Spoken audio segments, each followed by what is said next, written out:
All Me of right us. here. Yeah. That's what's up.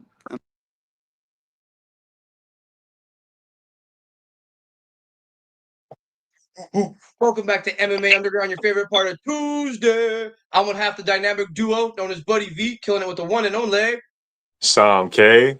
And shit, man, as always, we got two phenomenal guests in the building, all the way from Bare Knuckle BKFC. Y'all know him, y'all see him. We got Ace Samples in the building.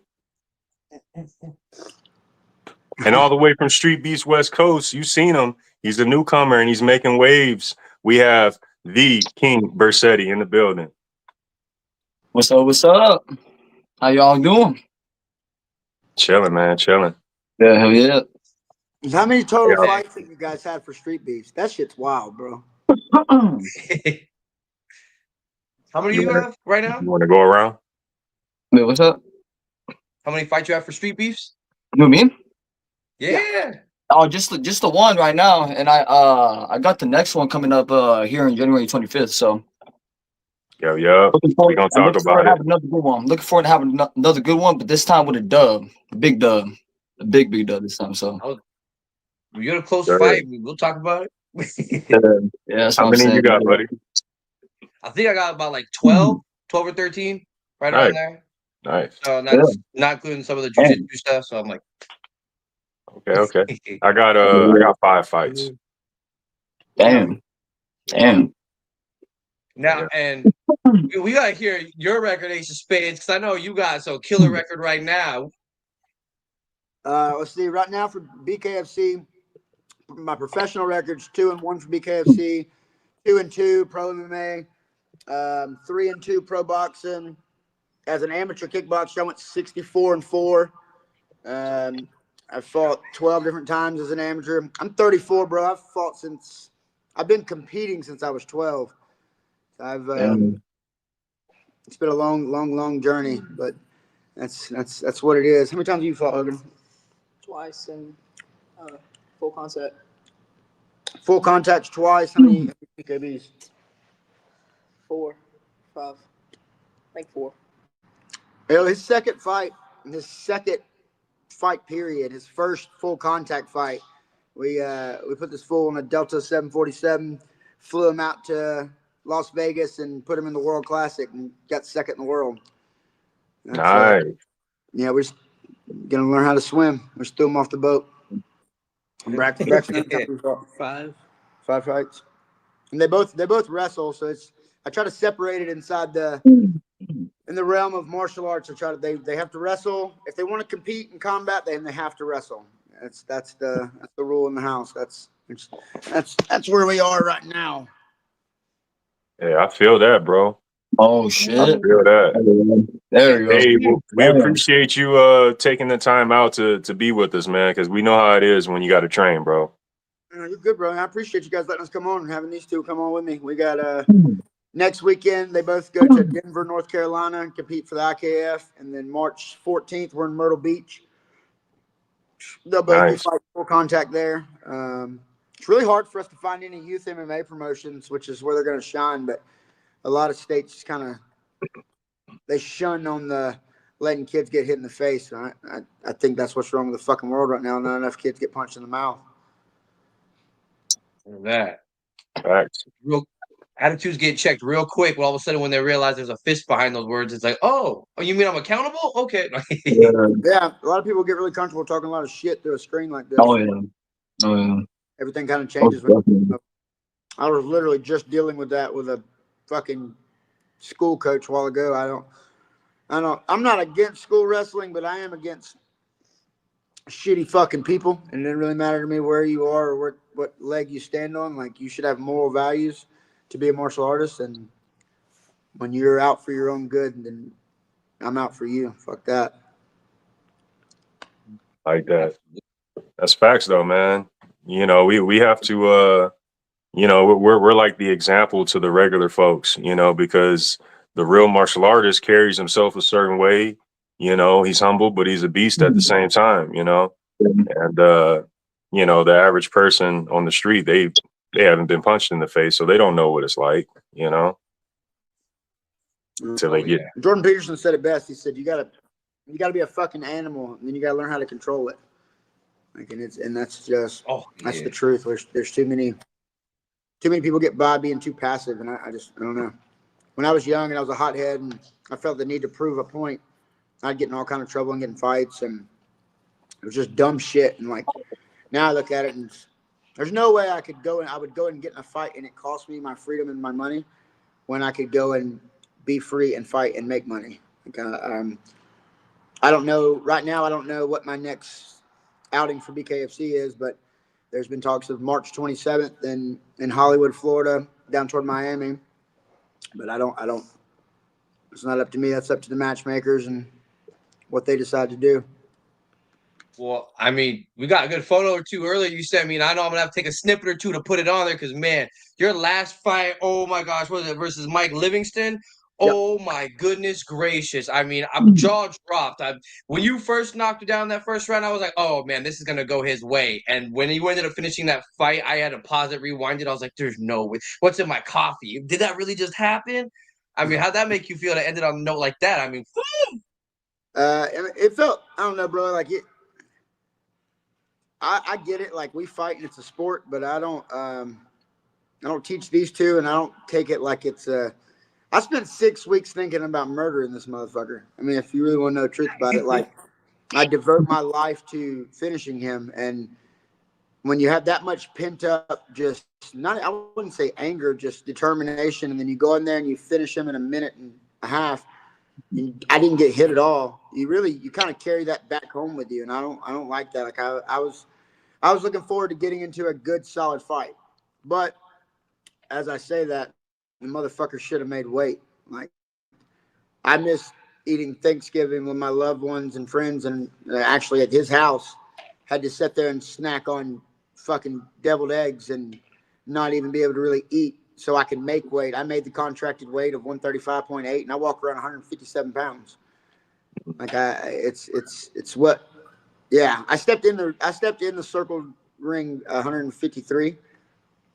24 hours before that, I was 135.8. I've got a great dietitian. It's a game plan though, and it's determination. So when he come in 139 and then didn't even attempt to cut the weight at all, of course my contract tells me I get a certain percentage of his money. So, and it's like I was telling these two, that there's no fucking way I would pay me to knock me out. There's no, fuck that. No, there's no. It makes 0 sense. He should have made the weight. It's just pretty simple. I'm not saying nothing would have changed. I mean, I would still hit him as hard, but he would have kept a little bit of money. Hey, go ahead, buddy. No, I was just going to say, speaking of hitting hard, I was actually curious because I was going to ask King Burrcetti, in your fight against Diplo, you had one hit kind of slip. It looked kind of hard when you accidentally hit the ref. I was going to ask you, did you have like a, oh shit moment go through your mind real quick? Because I know accidents happen. I was like, yeah. No, it was just that part where I kind of, I heard everybody counting down, and so I knew it was like the end of the round and all that. So I was like, I just want to get good one, just get one good shot in, just one good little swing in, and because Deploy had me against the fence and shit, and I already got him a couple of times when he stopped swinging at me at that little time. I got him a couple of times, and he started getting back at me, and I started hearing everybody count down, and I just wanted to get a couple good shots in. And then the next thing you know, Psalm K gets in between, and the next thing, getting right on the shit, bro. I'm like, fuck. You're good, brother. You're good. We built for it tough. I knocked your sunglasses down and everything, bro. I was like, damn. Yeah, I know it wasn't that much of a good shot. I know it wasn't that hard, but I just want to get like those couple good little like ending swings, and you know what I'm saying? So that's why I was like, shit. Ended up getting you. I was like, fuck. Hey, don't feel bad, bro. You were doing what you were supposed to. I don't know if that's ever happened in the street beef. So that's why I was like, shit. So a lot of close calls, I'm a fighter myself, so I'm pretty good with head movement and just slipping in general. But I think maybe one other time I got basically clipped, just similar to you, just slightly grazed. Yeah. But it comes with the territory. But I wanted to ask you, man, we've been talking with Ace, and as we can see, tons of experience, tons of fights. I wanted to ask King Burrcetti, What is your fight background like? Did you grow up fighting? You know, I know this is your first fight with us recently at Street Beefs, but prior to that. So I did have like I guess like a couple little scuffles, I guess so, back in like middle school. I guess it was like this one. He's like my best homie now and shit now, but it was just it was like some stupid little petty shit going on back in middle school, because you know how that stuff is, you know, back in middle school and all that. And then you know, it was walking back after school was done, I was walking back home with my homie, because my homie one day said something to like their homie, and they kind of just all grouped up and kind of just like, you know, try to get at us, like what the fuck, like, you know what I'm saying? And so we had this one scuffle like in the middle of the desert and shit. But other than that, I would like growing up with fighting. Growing up with fighting, I didn't really like grow up with fighting like as a little kid. You know what I'm saying? Like, but it kind of just came at me a little bit. You know what I'm saying? It kind of just came towards me. It just wanted to know and just kind of self train myself and how to fight, whatever. And it kind of just went with the flow. I kind of just went with the flow with it. You know, I kind of started training. I don't even know, like maybe back, like maybe around like maybe like 2020 days, like the 2020, 2019, like before, you know, just those years, just a little bit, just getting into it a little bit. I didn't really get into it that much, but I was just kind of just self-training myself a little bit. And then back in high school a little bit, I got like a couple of fights there, like bathroom fights, whatever. I got like one bathroom fight at least, as far as I can remember. But other than that, I did do like some sparring like backyard sessions and stuff like that, and then like some like backyard group sessions at the park and all that. But there was this one I went to, but my finger was all messed up and it's still kind of like broken. It's like I can't even like point it straight. This is the one that's, you know what I'm saying? Because I was working at a tire shop, and I was earning up a dolly tire. Oh shit. Okay. I was working at a tire shop uh one time, and then one day I was airing up a dolly tire, and I aired that bitch too much, and that bitch ended up popping, like just end up it blew up all my fucking hand, bro. And then after that, I kind of just like shook it off for a minute. I was like, fuck. I stood up. I was like, fuck, bro. I didn't really realize how bad it was until I looked at my hand and how deep the fucking cut was and shit. And then ended up leading me missing one of my you know, my homies like little sparring thing, you know what I'm saying, in the at the park. My finger was all messed up and all that. But other than that, I did get in some, like I said, some backyard little sparring sessions, but like I said, everything just came with the flow. Everything just came with the flow. And just me getting a heavy bag in the backyard, you know, on the patio and stuff like that, and just hitting on that and all that, and just working on my technique, you know. But yeah, everything's What's your end goal? natural. What's up? What's your end goal? Like, do you want to get in there and compete and become a professional, or Yeah. Yeah, because I know I've got the full package. I just kind of like need to like know what I'm doing wrong or what I need to like adjust, you know what I'm saying? As I'm like sparring or like training on the heavy bag or doing whatever. Because I've never actually gotten to like no like, you know, the speed bags and nothing like that.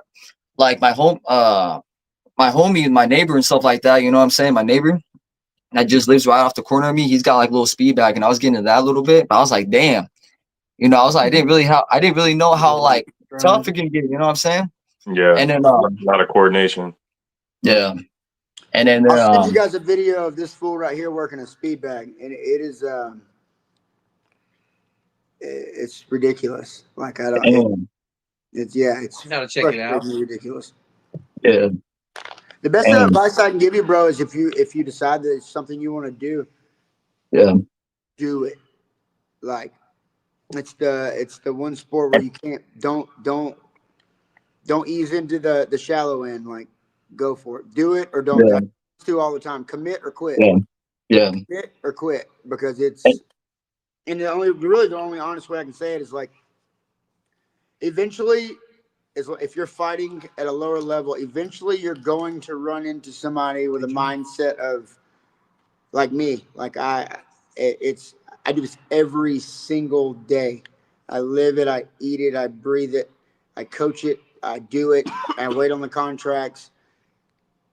And you sound very confident. I definitely think you have the potential. Half the battles in your mind.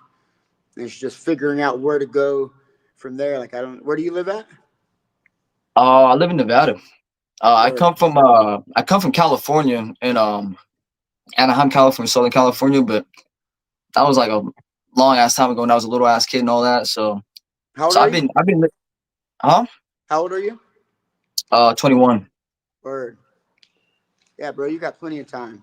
Well, Yeah. look, we're all the way out Yeah, here in man. Georgia, but if you can, if you ever want to drum up the flight money, get it together. I'll give you somewhere to stay for a week or so. You can come out here and get down with us. Oh yeah, there we go. There we go. There we go. That sounds Hey. good. I'll save That some sounds money. I'll good. get a plane ticket. I'll come train with y'all. Come on, bro. I was gonna say Y'all too. are more than welcome to. I mean, we got the facility, we got the bags, the mats, the kids, the adults. I mean, we got everything that you really are gonna need. I've coached for the last 13 years. I mean, it's a good format, and it's if you're determined and want to do it, it's worth doing. Especially I tell people this all the time, until you've been broken inside of training, not in a fight, but until you've been broken inside of training, you have no idea what you're capable of doing. Yeah. Like I was gonna say hit that too, point of, like, Burrcetti, with you. I'm sorry. Go ahead. I said, when you hit that point of you tell yourself you can't anymore, and then you literally physically feel like you can't, and somebody makes you, then you level up every single time. Like, the amount of times these two have tried and been broken is phenomenal. Like, but I mean, inside of saying that, I can always look at them and say, look, you're not done. You're not done. There's no quit inside of them, and that's you got to find that comfort circle for yourself of, and I'm telling you, bro, it can't be your homies. Best advice I can give you, it cannot be your homies. It needs to be somebody that you are paying. You need to be financially, emotionally, mentally, and physically invested into it. If it's your friend, they're going to cut you a break. If it's your cousin or your uncle, they're going to be like, oh, well, he's tired, or, oh, he's going through this, and I don't give a fuck what the two of these are going to. It makes no difference. If I pity them, then somebody else is going to put that on them, and I'm just, it's not worth it at all. Like, I mean, find you a good circle of people that you're going to learn to love and hate at the same time. Absolutely. Well said. Right. I wanted to say, Burrcetti, with you being in Nevada, bro. I mean, Las Vegas is the fight capital. We have so many I just gyms. live right next to. Yeah, I was just gonna say I live right next to Vegas. I live literally a town away from Vegas and stuff like that. So I know. We got to get you in the gym. There's plenty of coaches, plenty of people, plenty of street beast fighters, but plenty of coaches and gyms available that will level you up. So I'll love for that. I'll love for that. But what's up? Can I do street beefs, or I can't because I'm professional?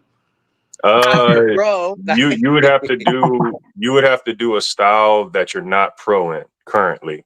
So whatever you're professional in right now, you can't do that. Fuck. Damn. Yeah. If you were retired in a specific, you could probably do like the jiu-jitsu matches, or like a Muay Thai match. That's available. Yeah. Are there any kids that do it? Like youth? You got to be at least 18. Yeah, you got to be at least 18. Yeah. Yeah, and it's like, because up here, like at the scrapyard, Duke Harbor, we had some BKFC people come. Shout out Derek Gates. Washington's one of two mutual combat states, us and Texas. So as long as the two adult parties are consenting, they can fight and there's no issues. And I've been told, I haven't done it personally, but I've been told you can call a cop to ref your fights. If you really have an issue, you could be like, 911, we need a cop to come ref this fight. It's about to get out of hand. I've always wondered that too. Watch it go down.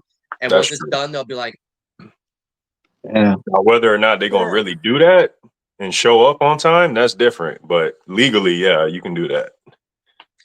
Damn. Need to move to Washington. And I was going to say, go see that. Oh, perfect. The two young gentlemen, your two boys, they were going to ask what's their favorite part of fighting. Because I'm kind of curious, too. Yeah. Switch seats, Jeremy. That way you can be in the middle. Favorite part, probably making them wobble and knocking them down. That's the best part for me, and knocking them out. Probably the practice towards the fight. Practice. That's your favorite I part. like that. I mean, my favorite part's fighting them. What's your least favorite part? Practice. That's Getting lie. hit. Okay. Getting Well, hit. I was curious because I know I think before one of the fights, I heard Ace Space talk about how he say he's like a country boy and stuff. Do you guys like ever like shuck hay barrels and stuff or anything like that that gives you like a better strength? Or I'm very ignorant in that sense. I don't know how it works. Tell them about your last year, where you was at with camp. Speak up, thing here. I went to a camp for a year and a half where we had to carry our own like trees to build cabins and stuff. So we had no electricity. We had to chop down trees with saws and stuff. So I carried pretty heavy logs to build cabins and stuff for a year and a half straight. Yeah, this fool lived outside. We sent Braxton off to a place called Fair Play Kids Camp. He lived with Braxton's on the spectrum for autism, and Braxton lived with 9 other kids that were on the spectrum for 18 months on 5,000 acres of land, off grid, no power tools, no electricity, none of that. So like, if they wanted food, they had to go get it. If they wanted shelter, they had to build it. It's That's the definition of built different. Trying to be for real.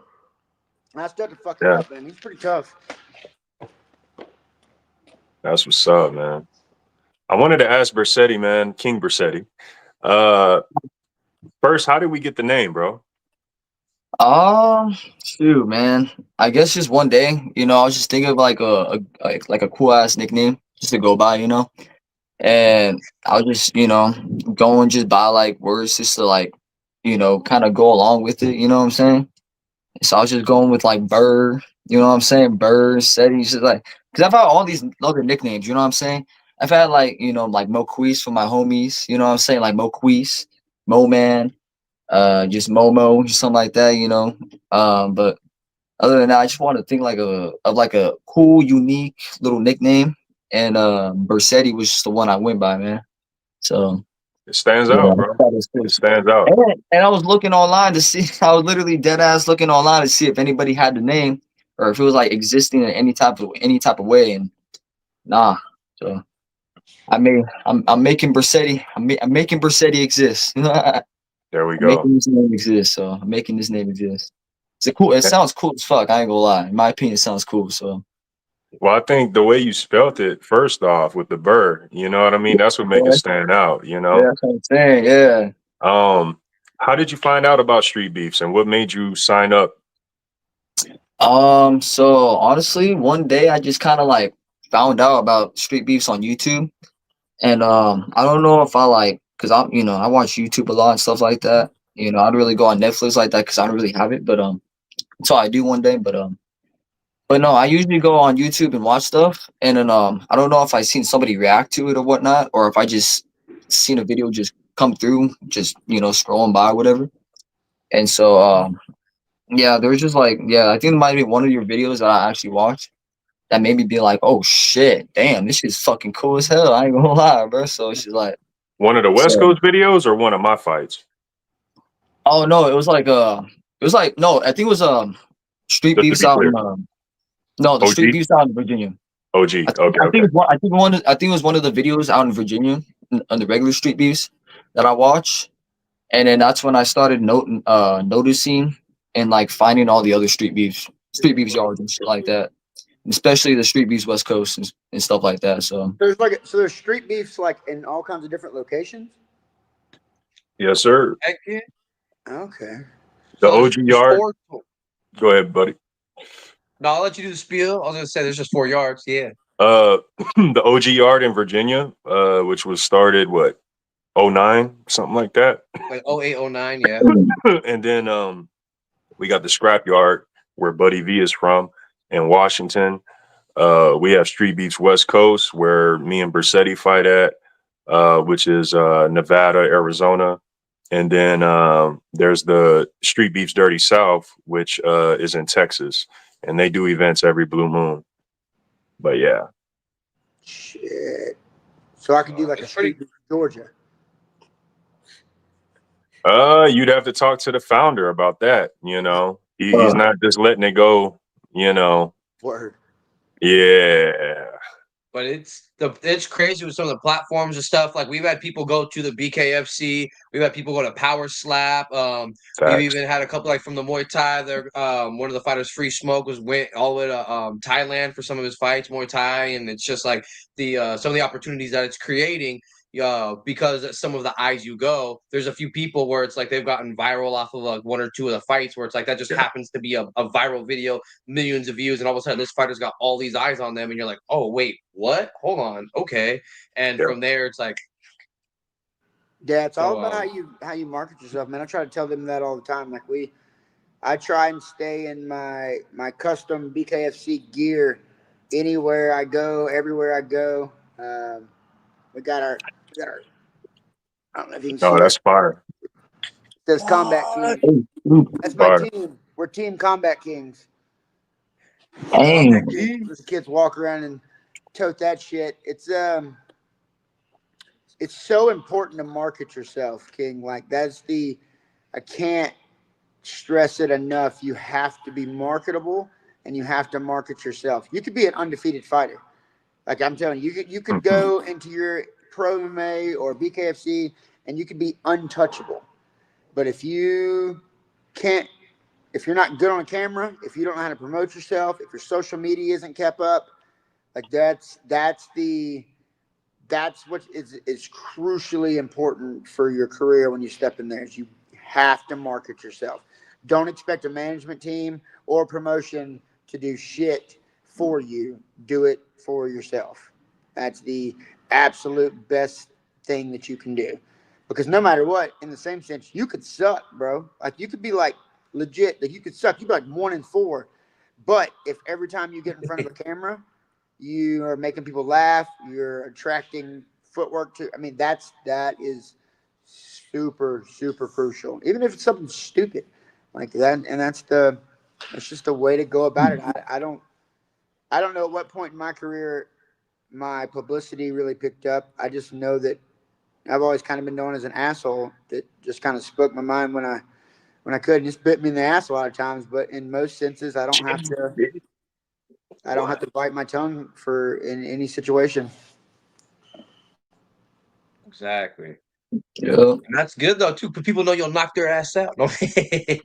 I don't know, bro. I live in a college town, so I got a bunch of just rich ass daddy's boys fools out here that are Oh God, bro.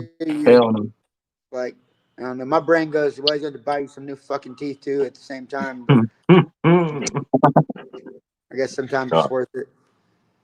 I feel that, bro. I feel that. Shout out to Jimmy Fit. I see you out there. Ace, I wanted to ask you, man, with your background in so many different styles, what made you go to the BKFC? Bro, I told myself I would never do it. Like when they first come around, I was asking, I was like, hell no. Like, you ain't punching me in my face without a glove on. Like, no, hell no.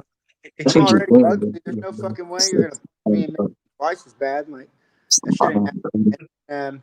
My best friend Brandon Bouchard lives in Myrtle Beach, and we operate a girls' national wrestling team called the Lady Reapers. And it's just, yeah, bro. They're like top 10 in the country. I mean, I got a girl in my room, Hannah Crow, that's 170-pound fucking tank, bro. Like the girl's bad. She's Lady Reapers. the Lady Reapers.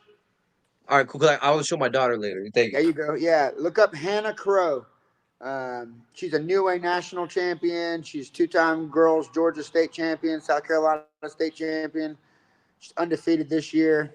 She's 170 pounds of just built like a brick shit house, bro. Like she's fucking like she's grown up like most of us, poverty ridden and just the struggle. Like dad was a preacher, mom works for EMS. Like she is the real fucking deal. And when it comes to it, Brandon and I built the team shortly after we got it going, Brandon got offered a spot on the BKFC card in Myrtle Beach, and he called me and he's like, "Dude, don't you come corner me?" And I was like, "Shit, yeah, okay, yeah, I'll come corner you. I think you're stupid for doing this, but yeah, I'll come and corner you." So I flew to Myrtle Beach, and I got there, and I know you guys know who Chris Lights Out Liddell is, and I got there, and that's been like one of my idols, bro, my whole life. And I walked in, I didn't even know he worked for BKFC. I walked in the door, and I turned around, I seen him, and I was like, "Holy shit, like that's Chris Liddell, like holy shit." And I looked at him, and I kind of waved, and he was like, "Hey, Ace," and I was like, "Oh fuck, Chris knows who I am." So I had to do the whole like, I'm not starstruck. Fuck that. It's not. I'm cool. I'm cool. But really, I was like, holy shit. So later on that day, he asked me why I haven't made the leap and come over to BKFC, and I was like, dude, this shit's crazy. Like every time you go in there, you're gonna break your hand. You're gonna split open. Like something bad's gonna happen. And he was like, yeah, but you know, some people like you are built for it, and like that just resonated in me. And I still said no the whole time I was there. And then Andy Hall called me about 2 or 3 times during the whole next probably week. And Andy kept saying, "Ace, we want you to do it. We want you to do it. We want you to do it." And I kept saying, no, not going to happen. And then I started going through a divorce. And I was like, you know what? I'm 34. This will be my second divorce. I don't really give a shit about looking pretty. I'm already ugly. I need to take some frustrations out. So I asked them for my matchups. And my first fight, I fight at 135. My first fight was at 145, a weight class up against Glendale Futrell. And this motherfucker's like 6'4". Come on, Tall man. as shit. I remember him throwing jabs at me, and in my head, I'm like, I wouldn't even be able to kick him in the legs. Like he's really, really long. But I dropped him multiple times. I finished him in the second. Okay. I got out of the ring, and I was like, holy shit, that was addicting. Like that was. You don't start on opposite sides of the cage or the ring. We start 3 foot away from each other, and you got 5 2-minute rounds with no gloves on. Like you're not given the time to be a bitch. There is no. Like I've fought forever, bro. I've been inside of rings and circles and triangles and squares, but you're always 20, 25 feet away from your opponent. And then there's that. You come to the middle and you kind of figure out who's doing what. And I'm telling you, bro, for BKFC, you're not given time to be a bitch. Like they say, knuckle up, and you are fighting. You are like one of my best friends, bro. Cole Farrell he just got KO'd in like 2 seconds on the Atlanta card with me. And I'm telling you, bro, Cole's no slouch. Like, Cole's a bad dude. Dangerous dude. Like, been overseas and fought. On any given day, anything can happen. And that's I think that's what's so intriguing about bare knuckle is you better be ready, bro, because that shit hurts. Like, I went to the entire country music festival last year after my loss to Perez, and I got to see Brooks and Dunn and like all my favorite bands with my eyes swollen fucking shut, drinking beer through a straw. Like, not great, not great at all. But I will say this: when you go from no gloves and then you put back on 5-ounce MMA gloves, you feel like you're safe as hell. But then when you put on 16-ounce boxing gloves and sparring, you throw way harder than you should because everybody else is kind of used to you just floating. But it's I don't know. There's a lot of padding in a glove, a lot, and there's just not anything when it comes to your knuckles. Damn. So I was gonna ask before I asked King Burrcetti a question. During that fight with Futrell, how were your eyes after? It looked like you got like an eye poke in like round 1 and round 2. Like, was your vision okay? Yeah, I got poked pretty bad. I tried to just kind of ignore it and back out of it, but as soon as I touched my eye, I felt him come forward. Like, all right, in his head he's probably like, all right, Ace is beating me, but he's kind of injured. The fight didn't stop. I need to take advantage of this. I don't blame him at all. Like, you need to take advantage of it. But I babied it. My cardio kind of went to shit after that. Like, I was tired. I was exhausted. And I'll never forget going to my corner, and Dylan was in there, and I will never forget him being exactly what I am for these two. Like, I looked at him, I was like, man, you just poked me in the fucking eye. And he looked at me and said, shut the fuck up. I'm not worried about your eye. You need to get ready to fight. You need to breathe. And I kind of half-ass heard him, and mainly just was like, oh, you should work, you should check on me. Like, I just got poked in the eye, tried to do the whole. And before I could say anything else, he said, Ace? I said, yeah. He said, shut the fuck up. And like, I can't tell you how often that happens with the two of them. Like, one of the most nervous fights we've had for Hogan right here. We were in Lake Norman to kickbox, and this kid, I mean, he looked like the real fucking deal, dude. Like, he warming up, this kid had a swagger about him. He had a rhythm. He was shadowboxing. He was prepared. He was with a set team. I mean, and the kid looked good. Like, he really, really, really did. He had all nice name brand shit on. And he even stood over there off the side of the mat and did the whole Alex Pieta thing at Hogan. And like, I'll be honest with you, we're not used to that. Everybody knows Hogan. They're like, very few people are gonna be like, oh, I'm about to talk shit to this kid. Everybody that knows us now knows that Hogan comes with me. Hogan trains with me. I spar with him. That's just not. We're not used to somebody disrespecting him like that. So when I seen this kid do this, at first I was kind of pissy, like, get the fuck out of here, kid. But the second thought I had was, this kid might be fucking serious. Like, holy shit. Like, I've never seen Hogan really not warm up great. I've never seen his mom and dad, Dustin and Katie, stress the fight that's coming up. I'm never worried about Hogan. Even going out to Vegas and Worlds, like, not stressing it. But something about this kid's demeanor, the way he carried himself, the way he moved, it even made me nervous. And I had a moment with Hogan before where I started catching the vibe. We're all on the same page of like, oh shit, this is going to be tough. And I couldn't get him out of it. And I was like, hey, dude, you need to snap out of it. Like, you're in your head. No, I'm good. I'm like, no, you need to snap out of it. Finally, it come down to a point where I was like, Hogan, come here. He's like, yes, sir. And I fucking smacked the shit out of him. He just, I'll never forget him kind of, when he got that, like, I'm 14 and I'm angry and like my eyes are tearing up, and I said, you good? Yes. And I could see at that point he was like, oh shit, like, okay, I'm back in reality. I've been where he was before. But Mom was not Mom's on the other side of the camera over there. Mom was not fucking happy, homie. Like, she was like, come here. And I was like, yes, ma'am. And I kind of like got down in front of her on my knees. She was like, don't you ever smack my child like that in front of me. In my brain, I was like, in front of you, like, you. I'm supposed to just take him around the fucking corner and like do it away, like hide it from you. Like, he's gonna come back with 4 fingers marked on his face, and then you're gonna ask, and then it's gonna be like a no. And I was like, look, I love you guys. Y'all are like family to me. Like, I spent Christmas and Thanksgiving over there with them. I love them. It was really hard for me to know she was that emotionally upset with me, but it was impossible for her to understand what I knew was going on in the moment.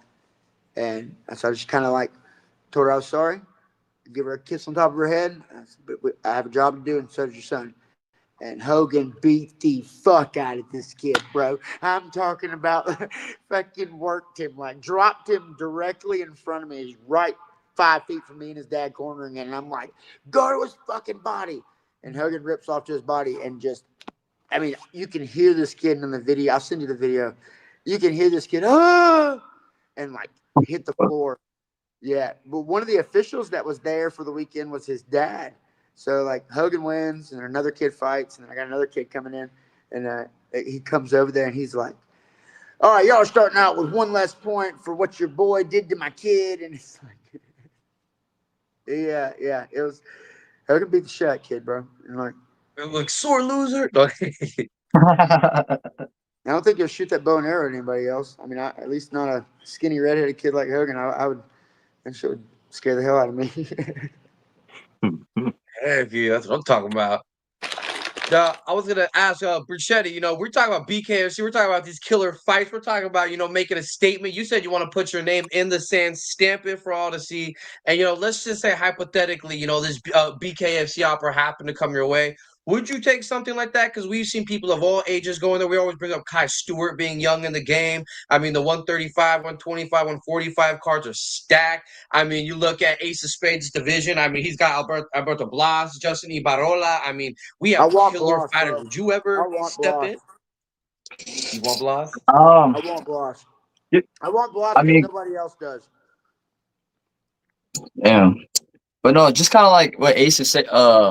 Just kind of like what Ace said, bro. I was like, when he said that, he never told himself. He always told himself that he would never go on the BKFC. It might just come to that fact where, like, well, if I gotta do what I gotta do, then I gotta do what I gotta do. So I'll probably end up stepping in, no matter what. So if that's what it comes to, then that's what's gonna come to it. So You know where you're fighting this January or this 25th? I think it's Stickman. Stickman. It Yeah. is. What's your thoughts on that? Have you been watching footage? Do you care to watch footage? Are you No, training? this is one thing because at this gym over here in town, I was sparring there that went over there, you know what I'm saying? Because they had this event over here at this boxing gym in town. Mhm. So I decided to go and shit because I heard about it like a few days prior. So on that day I went ended up going, we did our little warm-ups and stuff like that. Even uh Tiny Tank was there, Martin was there, so um Nice.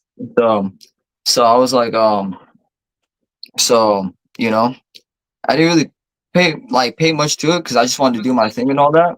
But other than that, I was just like kind of like sparring with other people and all that. And then I got to the point where me and Stickman ended up sparring. I didn't even know he was in Street Beefs prior. When we actually ended up sparring and shit.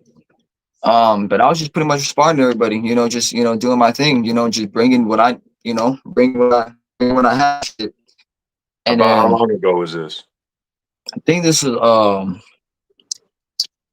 like kind of I think it was like a couple I think it was like before like a month before, somewhere around like a month or two before like the Street Beefs 42 one. And yeah, it was kind of a minute ago. It was kind of like so I think it might have been around like September or something like that, somewhere Okay. around there. Like I said, like a month before like the event, like the Street Beefs 42 event. So you So guys were fine. so it got to the point where me and Stickman sparred, and then as we were sparring a little bit, because I got the video and stuff like that, I'll send it to you. So me and him were sparring, and then I ended up catching him. I ended up catching him with a good ass hit and shit like that. So it got up to like where he. Goddamn, I'm not a good explainer. Fuck man, I'm sorry. But it got to the point where me and him were like kind of just sparring, doing our thing and all that. But then as I got warmed up, um, that's when he kind of like threw his little jab and stuff like that, and I ended up kind of like countering it, and I got him with that one shot, and I ended up knocking him down with it. And then that's when like the whole like sparring session ended, like what I'm saying. But other than that, I feel confident going into this next fight. So like I said, it's going to be another good one, and I'm looking forward to have a big ass W on my record. So How do I watch it? How do we watch it? Is it live? We're on YouTube. Every Street Beefs branch has their own YouTube channel. You just type in the fighter's name you're trying to look up, or just go to the channel. Will it be like recorded and then posted, or will is there a way I can Yeah, watch it yeah. live? So we record them live, and then the editor takes however much time they need to edit each video, and they release each video like that. Word. Cool. Yeah, it's like at the scrapyard, you can see some of the events live, but it's from like the up top angle. But when they get released on YouTube, it's that in the cage right there, good action angles, and yeah, it's pretty cool, and I like it because everybody has highlights from the times before, and it's kind of interesting to see the different angles too, and the it's almost sometimes it's like you get to see some of the background characters too. You're like, whoa, I've seen that fighter there. Oh, I've seen that guy over here. It's kind of cool. Nice. So Then is Stickman your homie? I mean, Yeah, like, do you know Stickman? You sparred with him before, but like, yeah, no, I didn't. No, I never knew him prior to that. That was my first time meeting him. Was actually ended up sparring with him. I didn't really, like I said, I didn't know he was in street beefs at all until like maybe a day after, like a day or two after. I looked him up because I kind of like heard his name and all. Kind of heard his name, Stickman, in the street beefs on it. So I kind of looked him up and stuff like that on YouTube, and I found like quite a few of his fights. I was like, oh shit! I'm like, I didn't even know he was in street beef. So I was like, damn. So I kind of like watched, a couple of his fights. I was like, damn, you know, kind of lost a couple of his good fights, but you know, looking forward to making it one of those highlights and shit. So yeah.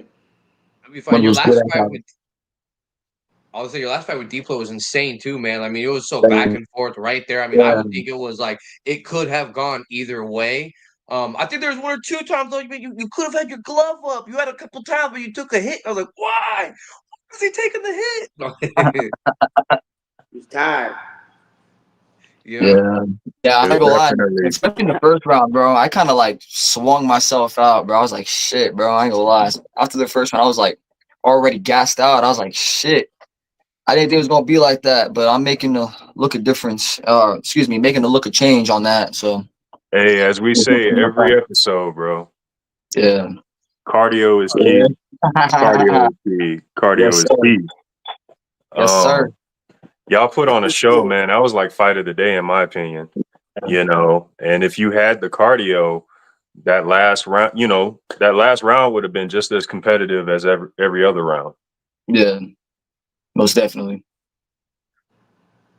Yeah, man. Controlling Yeah, what that about adrenaline cardio? too, bro. That's a huge factor. Like I'm telling you, Hogan's got more cardio than anybody I know. Like he runs cross country, gets up in the morning, runs 2-3 miles, like runs 2-3 I was miles. gonna say. Like I can't. If we go run a mile, he's fucking gone. Like he's gone far away from me. If we're sprinting 40 yards, I'm gonna dust his ass. But I'm not. You don't even 40-yard dash. 40-yard dash but and shit. when what you cannot train for is the adrenaline. Like there's no preparation like experience, bro. Like you need to be you need to get comfortable being uncomfortable. Become comfortable being uncomfortable. Put yourself in every situation you can to where you literally are in a fucking panic. And that will help you prepare for any platform. I fight in front of 10,000 people. And it has taken me 15, 16 years to be able to walk out now and just appear that I love it. Because at the end of the day, right before my music comes on, you're fucking freaking out. And then once you get in there, your adrenaline dumps damn near instantly. Hogan, second round, is looking at me like, we're like, hey, what? Like you're fine. You have the cardio. But once your adrenaline dumps, when you're like, all right, I'm about to knock this fool out, and then you go for it, and either A, it doesn't land, or B, it does land, and they're not asleep, then you have that small moment of, oh shit, like now what? Now what do I do? And it's like for Trail, when I dropped him with that hook, it literally knocked him backwards on his ass. And I'm telling you, at 6'4", he was smiling at me before his ass ever hit the ground. So, and I've hit a lot of people that hook, bro, and they go to sleep, like they go to sleep, and to watch him grin on the way to the ground threw my ass off. Like when he got back up, I was like, oh shit. I need to not try and knock this guy out. I just need to just get in here and skate and dance and move. And then I had to get myself out of that mindset of that one didn't knock him out. That one. It could have been from anything. Biting down his mouthpiece at the exact right time. I could have squeezed a little late. I could have pivoted a little less. Little bitty determining factors. Now with Livingston, I just threw what I felt like I should throw, and it landed. And when it landed, he just turned into fucking ET when he hit the mat. Like, I don't know. After that fight, I don't think he knew he was in that ring. Like, no disrespect to him, but like you just hit him so hard. It's just like you could see it. Like he felt that shit. It was Bro, crazy. I don't like blood. Like I know it seems kind of weird, but like I don't. This fool bleeds on me all the time. He just had a surgery on his nose to get all of his nose cauterized up because this is what he wants as a career. So it's, at a young age, if we can go ahead and find the right doctors to go ahead and like burn the ends of his blood vessels that are shallow to stop his nose from bleeding all the time. They already went and did it. Did it what, 2 weeks ago? So I mean that's the all it commit or quit. That's the all in. That's a family decision, and like he's 14, and that's already a choice they've made. I hate blood. So when I hit Livingston, his shit exploded. As we circle back to the middle, I'm like, oh, I don't. No, that was designed for him, by God, for him. And like, at no point are you supposed to. No. One thing that actually caught my eye was a different interview did. It was the post interview you had. What was it? Derek Perez. I was interested because I heard you say that when you talk to your boys and you instill certain mindsets, you always say it's not about winning or losing, it's about the effort. Did you put out 100%? Did I see you give it all? Yep. And I was gonna ask if that's something you kind of grew up with, or was that something you learned through fighting, or something else, or when that kind of developed? I tell people this all the time in my academy, man. Like I'm not building wrestlers. I'm not building combat martial artists. I'm building humans. It's my job as a coach to build humans. Like these are my athletes. Braxton is my son. Hogan's like a son. They are my wrestlers. They are my kickboxers. They are my MMA fighters. But more than anything at all, they're human beings. And one day they're going to surpass that point of being able to be taught. They're going to become an adult. And once you become an adult, most of the time, that's the last moment of influence. Like that's at that point, you can pretty much be like, I can fend for myself. I can feed myself. I can house myself. Like I am a whole human being. So therefore, if I decide to be stubborn about something, I can stick to my guns because no one can change my opinion. And we get a very small window of opportunity with kids like these that are, while you can mold them. Like I can go ahead and tell you right now, if I give both of them the option to not wrestle and just kickbox, what would y'all do? Take it. You take it? Yeah? Don't really want to wrestle? Don't have a fucking choice. Not your choice. Sorry. Not your choice. And then it's my job to build a human. And like at the end of the day, it's their efforts. I assure you, there's been a lot of ass chewings given out from me to both of them. But they get their ass chewed when they win. Like that's the difference. You go out there and just get your ass mopped by a nationally ranked kid or a previous champion, and you really poured into that fight or into that wrestling match. If you give it your all, I'm gonna be one of the first ones to give you a hug and tell you I love you. Like, hey, kid's just better than you. But I'm also that coach that is going to tell you bluntly, if you're about to wrestle or fight a kid that is going to destroy your ass, that's where we are. Like, hey, look, you're about to get fucked up, bro. Like I'm telling you, like you're just not that good yet. They are. So get through the first round. Land this combination. Test yourself now. And then there's also the situations when they go out there and beat the shit out of somebody that they were supposed to, or wrestle and tech somebody that they were supposed to beat, and then still be hard-headed and get a worse ass chewing than when they lose. Like it's the effort. It's the can you follow instructions. It is 100% the effort behind it. It's not going to be the wins and losses. It's going to be what kind of effort they put forth. And the Perez fight, I had a lot going on mentally, but I was winning the fight with him in the first, and I didn't put the effort in my camp. I didn't put the effort in to exclude all the mental issues I had going on with the girlfriend at the time. Like I didn't put the effort in when I had time to, and then I was stuck facing the music of fight night, and I didn't want to be in there. And so it just comes down to it. It was an easier choice to give up than it was to stay in there. And I'm gonna tell you something, King. Like truthfully, bro, every time you quit or give up or tell yourself you can't, the next time gets that much easier. Every time. Like there's a repercussion to that. And it's not, and saving your ass in the moment is never going to be worth the detrimental facts of the next time it'll be twice as easy for you to quit. And this is just not a sport you should do if quitting is, that's not an option, man. Like you can't, if you're going to quit, go ahead and do it, commit or quit, but don't decide that you've been getting hit in the head for a year or you've cost yourself money or safety. And then you're like, I just don't think I got it in me. And you look back and you know that you don't bitch and complain about the things you don't get if you don't put the work in for it. Absolutely. Yeah, Facts. most definitely. I was like, King Burrcetti, you think we might see you try to put some work in to step your outside of the boxing and maybe do, a little kickboxing or MMA? You look pretty lengthy yourself, man.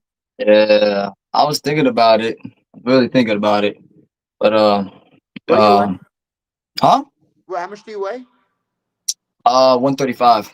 Shit, bro. Come out here, mix it up with us. I bet.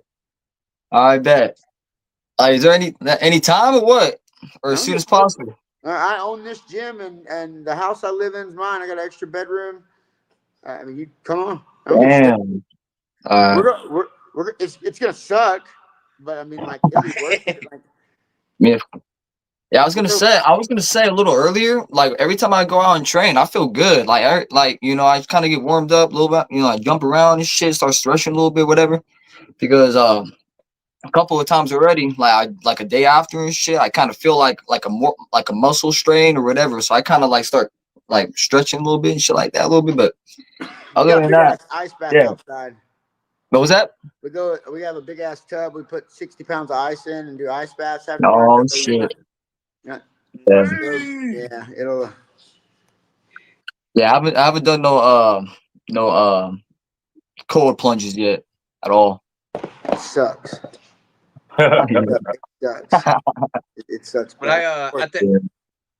I was at the end of my hard cardio sessions, when after my wind sprints, I'll come in, take a quick shower, and I'll turn the water all the way on cold. And my kids and my girl will be like, "Are you okay?" And they just go, "Oh shit, oh it's cold, oh," just like walking, like, "You sure you're okay?" I'm like, "Get out! Bro, I have another 30 seconds left." 60 pounds of ice, you can't even talk. Like you just it's yeah. That's next level. I never did the plunges, but I did the cryo room at my old gym. We had a cryo room. I'd go in there for a minute or so, and all that shit. It really helps with recovery. Oh yeah, anything to get your body recovering fast, man. Because we train hard. Like right now here, it's what 11.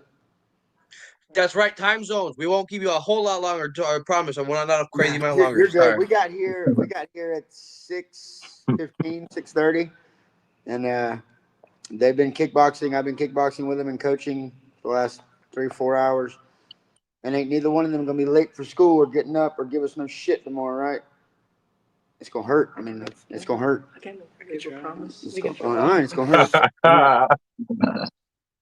I love it, if man. you want, real quick, we could let you go. We could let you give a quick shout out to let everyone find everything where you need, and that way you can get the boys home to sleep, go to bed real quick, and yeah, like I said, you're in different time zones. I appreciate everything that just even coming on the show, man. Yeah, man, absolutely. If you guys ever need anything, just let me know, and I'll shoot you guys my contact. That way you have my cell phone and all that good stuff. And King, like I'm serious, man. Like if you really want to figure out if this is what you want to do, come on. I mean, all of you guys, y'all band up, run a donation page, do whatever you got to do. You're more than welcome to come out here and mix it up, spend a week or so. I mean, I'll take you around and we'll get everything put together. I mean, you'll be sparring with me, Braxton, Hogan. I mean, I've got a good solid group of people, but what will benefit you, I think, the most, and all of you guys, is by all means use my likeliness to build your career. Like I didn't have any of this when I first started, and it was just hope to God somebody in the crowd was recording it while we were fighting in a bar, and then it got passed along. But now it's like we have this. Like I had no idea who you guys were at all when you shot me the message, and it was like, yeah, man, absolutely. I'd love to come on the show, and my likeliness is that's how you found me. For some reason, you found value in writing me to come, and it's I appreciate it. I greatly appreciate it. Absolutely. So I was gonna say, let's see those Instagrams. Where can we find, or where can people follow you guys at for those careers? I'm trying to see, Hayden knock some people out too. What any social media do you have? TikTok, Instagram. I have Instagram. It's just, I think it's just Hogan Ayers. I ain't checked as much, but my TikTok name is just straight up Hogan Ayers. I just keep it like that. AYERS. Change the habit. Change the habit. Nice. Or Braxton, you don't have anything, do you? Nope.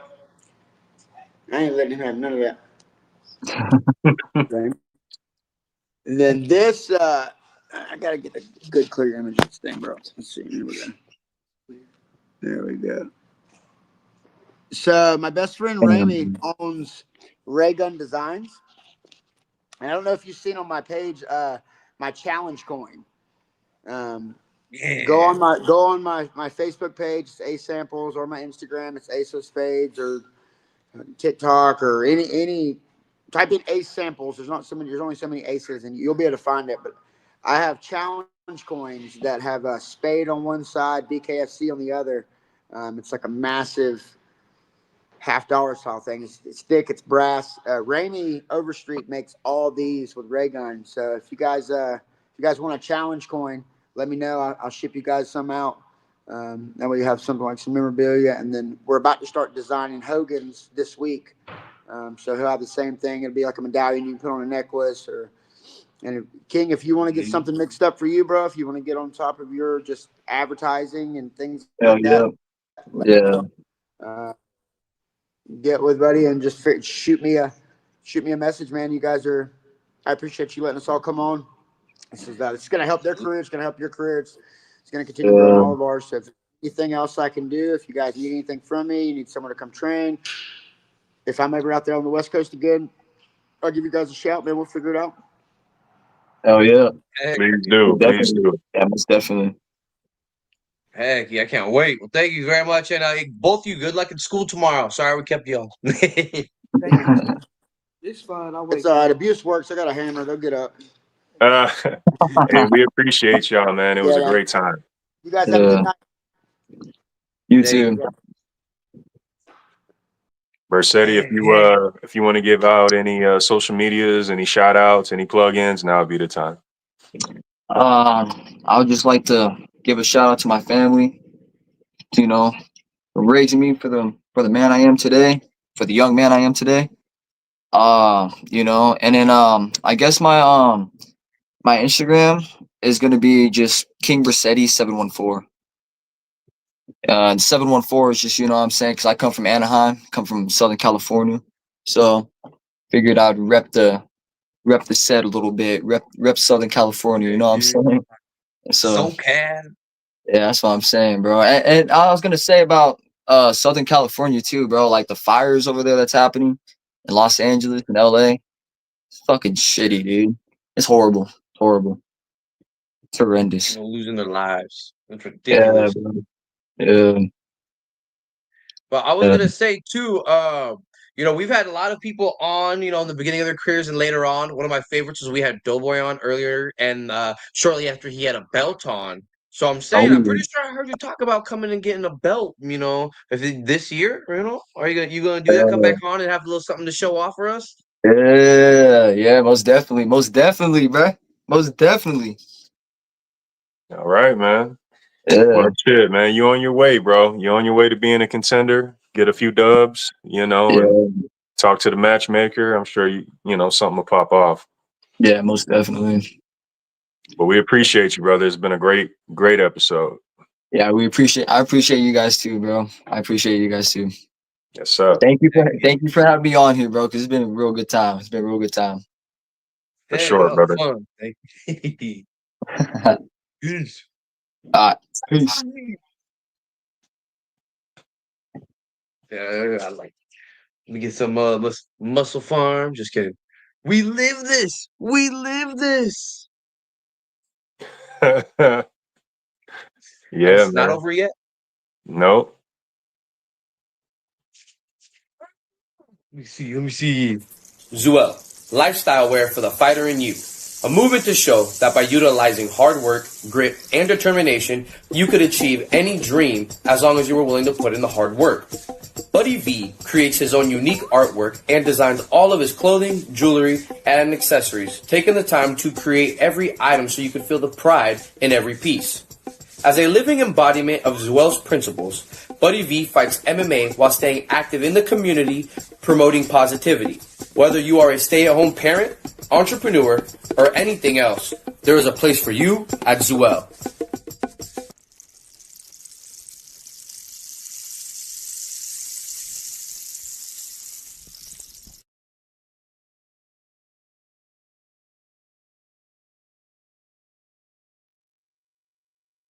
All right, here we are with Buddy V's fighters to watch.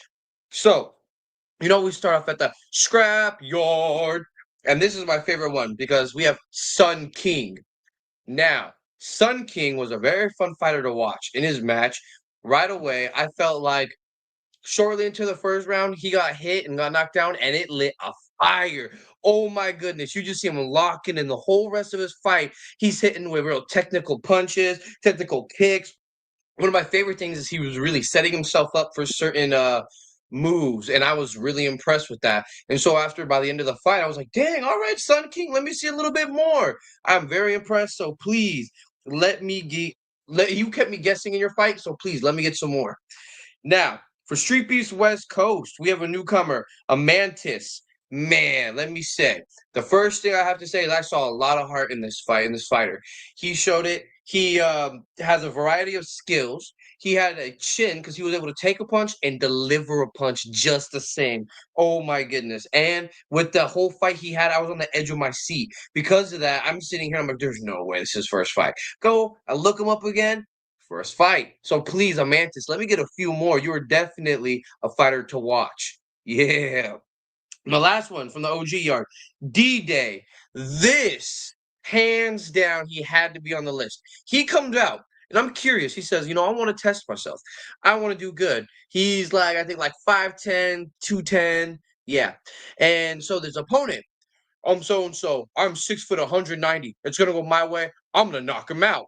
This opponent runs out, and you just see D-Day just get down, throw this overhand, and just boom, out. The guy just falls down. And the guy rushed him, too, like straight on, ran at D-Day. And D-Day was not scared, not anything, held his ground. And let me just say 2 words, holy shit. So, D-Day, definitely I need to see you come back. Because after doing something like that, I need another fight. Please and thank you. So, yeah.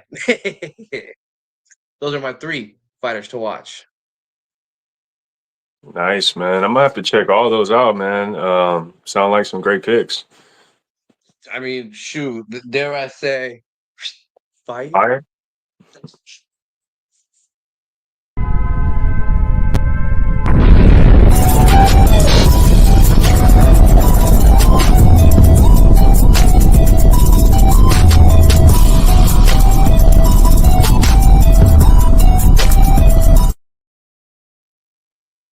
Somcan the Fire 5.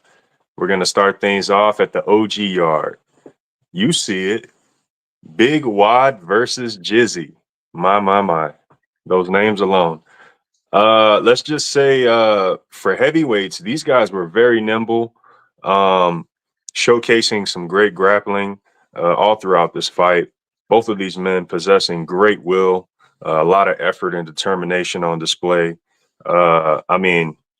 Both men trying to wrestle to tire each other out, and it just made for a straight up war. Both of these guys were tough as they come, and no loads were blown in this fight. Street Beefs, OG Yard, Big Wad versus Jizzy, firefight. Taking you to Street Beef Scrapyard, you see it. If you're trying to look this fight up, the title is right there on the screen. This is an MMA match between Debo versus the Portland Footlong.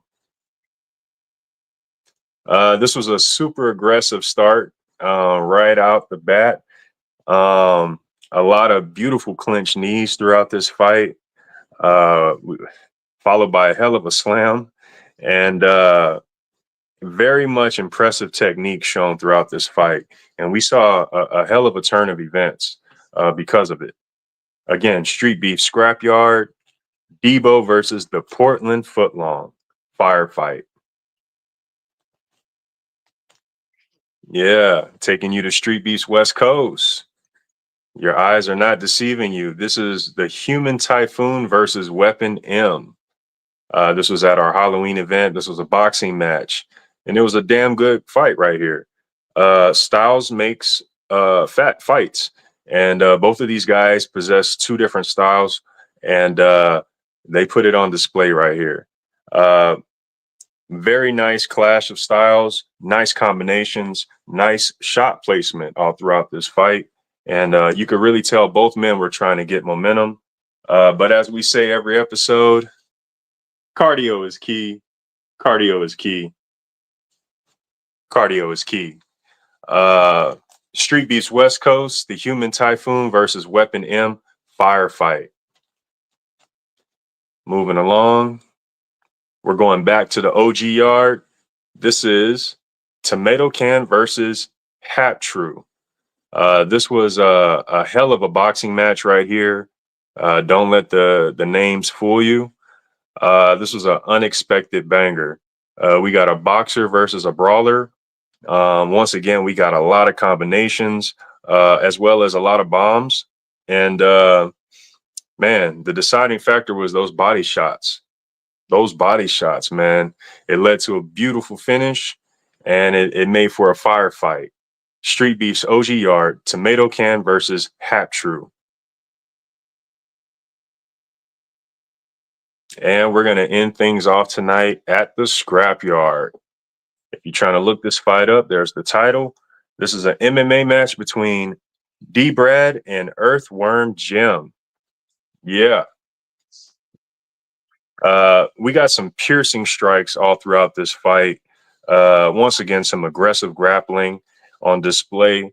One of the things you don't see in every fight is stellar coaching. The coaching that was going on in this fight, top notch. And these guys made for a solid war. And we got a surprise ending at the end of this fight. Street Beef Scrapyard, D-Brad versus Earthworm Jim. Sam Can the firefight. Fire! I've made that appear. Yeah, Some yeah. of those first titles for a couple of those first Fire 5. Oh man. Oh, most definitely. Most definitely. You got to watch what you're typing in when you type those names, man, because shit, you never know what might pop up. Might mess up your algorithm. Man, completely. But nah, man, it's all fun and all firefights as always. Always fire. Yep. But even though I'm having a fun time, that fire's keeping me nice and warm. Is it about that time? It's about that time, bro, because I'm starving. I hope y'all didn't hear my stomach growling throughout this this podcast, but it's about that time, y'all. Shout out to our guest tonight. Much appreciated, Ace. You guys go check out Ace Samples from BKFC. Plenty of great fights. Much appreciated, King Burrcetti. He's got one fight on the West Coast. Check his fight out with Deploy. Hell of a fight. We appreciate you guys and your time. Shout out to everyone watching us on live, everyone watching us on replay, everyone who was in the comments. We appreciate you guys. We do this for y'all. Shout out to Street Beefs, OG Yard, Scrap Yard, West Coast, Dirty South. We do this for y'all. Major shout out to Heart in the Fight, Overtime Hustler Magazine, and major shout out to zwellworld.com. That's where you can pick up all your Zwell merch, as well as the Sam K shirts, the Cardio is Key shirts, all there on zwellworld.com. Go ahead and grab you something. We're all about support. And yeah, man, if y'all trying to catch me, I'll be here same time, same place next week. Shout out to Buddy V. Shout out to Jay. We do this. That's it for me. Hell yeah. Shout out to Zuel. yo, you know how it is. I had to wear the tracksuit, the tracksuit top. Woo! Cardio's key. You know where to get that. So to go check out zwellworld.com. And I need you guys to do me a favor. In the next 48 hours, you're going to have to check out the website. Not tonight, though, because I got some stuff to do. But in 48 hours, you got to go check out the website because I'm adding a whole gallery section and an art section. All the art I've done and I've made, all sorts of fun ones are going to go online for sale officially. But the gallery, I am putting a picture if anyone's ever had Zwell merch on of any sort. Cardio was key, the OG Zwell, your MMA Underground beanies, or any of the new stuff that came out. That's all going to be on the gallery page now. So you have a chance to be seen all over. So if you want your shit seen on there, send the picture to me of any Zwell merch you have, anything Zwell related, whatever it is, and I'll make sure to put it on there if I don't have it. So yeah. But it's all love. We have fun here at MMA Underground. We have awesome guests. We meet cool ass people. And man, can't wait. I'm gonna talk to Ace of Spades some more. I might have to make a trip and go build some muscle. Shit. But thank you guys very much. Samke, I could not kill it without you, man. We do it every single week. Thank you. Jay, we gotta keep you on your toes. This show was so smooth, it was like butter on warm toast. Thank you. And thank you everyone watching. We couldn't do it without you. So in Jay's famous words, we'll end the show with one world, one love, deuces.